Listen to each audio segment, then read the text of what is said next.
Time for your morning news now. The Barron County Sheriff's Office reports that 2 people drowned in Pocahgama Lake. Officials were called to the lake after 4:15 p.m. Saturday. Deputies were joined by the Shutech Fire Department, Shutech EMS, and the Wisconsin Department of Natural Resources in the response as well. And they recovered the body of a 59-year-old man and brought it ashore, where he was pronounced dead. He was identified as Scott Brumand of Chippewa Falls. Officials say that they learned there had been a second person on the pontoon at the time as well, and searched the area until roughly 9 p.m.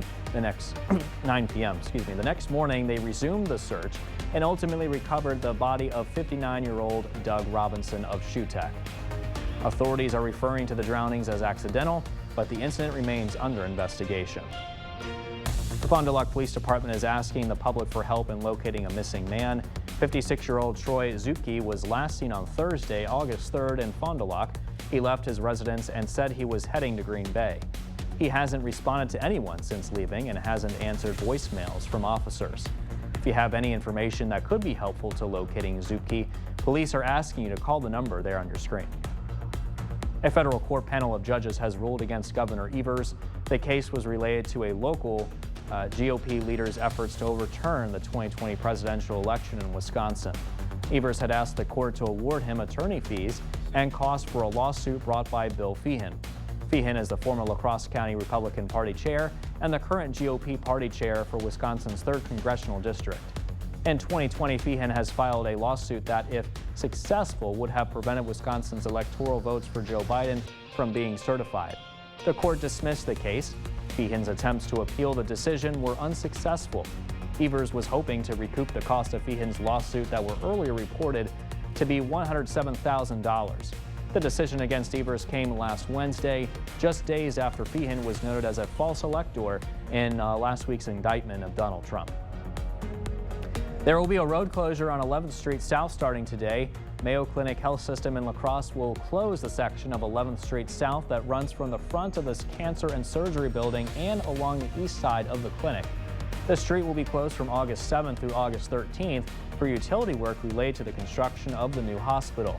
Now, during this time, patients and visitors are asked to use the Market Street entrance to get to the emergency department and to drop off and pick up patients at the hospital and cancer and surgery building. Ice cream, you scream, we all scream for ice cream. The Holmen Historical Society hosted its annual Ice Cream Social. As part of a fundraiser to support Holmen Archives, people in Holmen enjoyed the beloved treat while learning about the history of the community.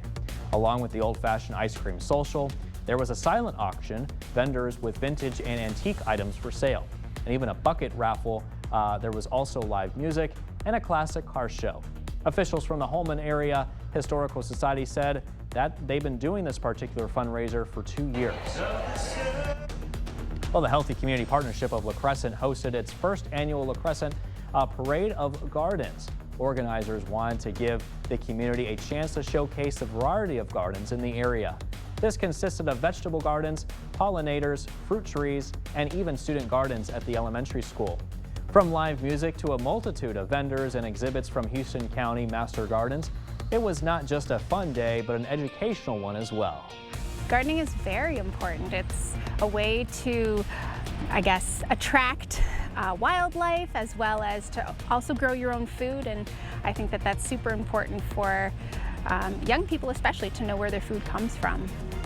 Well, if you are interested in seeing future events held by the Healthy Community Partnership of the La Crescent area, download our free News 8000 app for more info. The American Queen riverboat made a special stop in La Crosse. The vessel docked at Riverside Park, and passengers were able to dismount for a tour of the La Crosse and Winona areas. While the riverboat was docked at Riverside Park, visitors got a chance to look at the historic ship. Built in 1995, the American Queen is said to be the largest river steamboat ever built.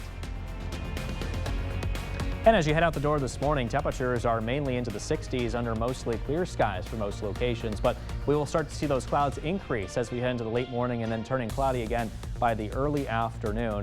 High temperatures today into the low 80s, a light northwest wind to go along with that at around 5 to 10 miles an hour. Overall, not a bad day, seasonable in terms of temperatures as well.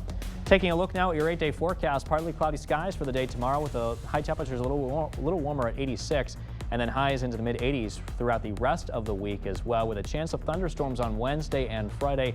Other than that, just mixed clouds and sun. And again, those highs into the 80s and low temperatures into the 60s. So pretty nice 8-day forecast there for the rest of the week. Enjoy it, get outside and do what you got to do. Here's a live look from City Cam 8 in downtown La Crosse. Skies are clearing out a little bit, but again, expect some of those clouds to increase later today. We'll see you back here later this afternoon for News 8 Now at noon. Have a great day.